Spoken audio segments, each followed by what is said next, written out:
அனைவருக்கும் வணக்கம். நான் பிரபாகர் ஜோதிடர். ஓம் சிவாய நமக. சிவசக்தி திருச்சிற்றம்பலம். இன்று பிறந்த நாள் காணும் அனைவருக்கும் வாழ்த்துக்கள். அதேபோல் இன்று திருமண நாள் காணும் அனைவருக்கும் வாழ்த்துக்கள். இறைவனுடைய அருள் பரிபூர்ணமாக உங்களுக்கு கிடைக்கட்டும். உங்களுடைய மனம் எதை நீ ஆசைப்படுகிறதோ அந்த ஆசை நிறைவேற்றும் என்று எம்பெருமான் சிவபெருமானிடம் அடியன் வேண்டிக் கொள்கிறேன். இப்போ நான் என்ன சொல்ல போகிறேன்னா, இந்த தமிழ்நாட்டில் உள்ள கோயிலெலாம் பார்த்தீங்கன்னா, தமிழ்நாடு இல்லை இந்தியா ஃபுல்லாக எடுத்துக்கிட்டீங்கன்னா முக்கால்வாசி கருங்கல்லால் தான் அந்த சாமி விக்கிரகங்கள் செதுக்கப்பட்டிருக்கோம். அதோடைய சிறு விளக்கத்தை சொல்கிறேன், தெரிஞ்சு வச்சிங்கன்னா நல்லது. இப்போ கோயில்களில் உள்ள சிலைகளுக்கு உயிர் கொடுப்பது கருங்கல். வெறும் கல்லாக பார்க்கும் கண்ணுக்கு அது கல்லாக தான் தெரியும். அதனை கடவுளாக பார்க்கும் கண்ணுக்கு இறைவனின் உருவம் அதில் தெரியும்.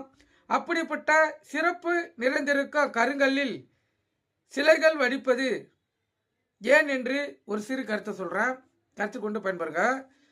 வேதம், ஆகாம, சிற்ப சாஸ்திர முறைப்படி எந்திர ஸ்தாபனம் செய்து தெய்வ உருவங்களை கருங்கல் சிலையாக பிரசித்து தினமும் முறையாக பூஜை செய்து வரும் கோயிலுக்கு நாம் சென்று தரிசனம் செய்யும் வேளையில் நம் உடலில் ஓர் சக்தி ஊடுருவி செல்வதை அனுபவபூர்வமாக உணர முடியும்.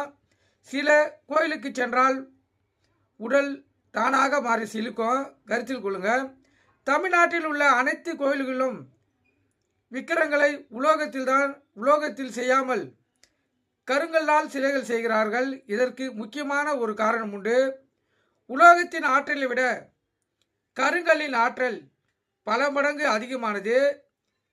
எந்த சக்தியும் தன் வசம் இழுத்து கொள்ளும் தன்மை உடையது கருங்கல். கருங்கல்லில் நீர், நிலம், நெருப்பு, காற்று, ஆகாயம் எனும் பஞ்சபூத தன்மைகள் அடங்கியுள்ளது. இது வேறு எந்த உலோகத்திலும் வெளிப்படுவது இல்லை. இதன் காரணமாக தான் எந்த சக்தியும் தன் வசம் இழுக்கும் கல்லை இறைவனின் சிலையாக வடிக்கிறார்கள். கல்லாக இருக்கும் உயிரற்ற பொருள் உயிர் கொள்ளும் பொருளாக மாறும்போது அனைவரின் மனதையும் கவர்ந்து இழுக்கிறது. சிலையின் மகத்துவம் புரிந்து கொண்டு ஒவ்வொரு இறைவனின் சிலையும் வணங்கி நற்பலன்களை நம் முன்னோர்கள் பெற்றார்கள், நாமளும் பெறுகிறோம். கருத்தில் கொள்ளுங்க. மனதில் இருக்கும் கவலைகளை அனைத்தையும் தீர்க்கக்கூடிய சக்தி அந்த கருங்கலுக்கு உண்டு. ஏன்னா அந்த 5 பஞ்சபூதங்களும் அந்த கல்லில் நடக்கும். நீங்கள் கருத்தில் கொண்டு பயன்பெறுங்க. நன்றி, வணக்கம், வாழ்க வளமுடன்.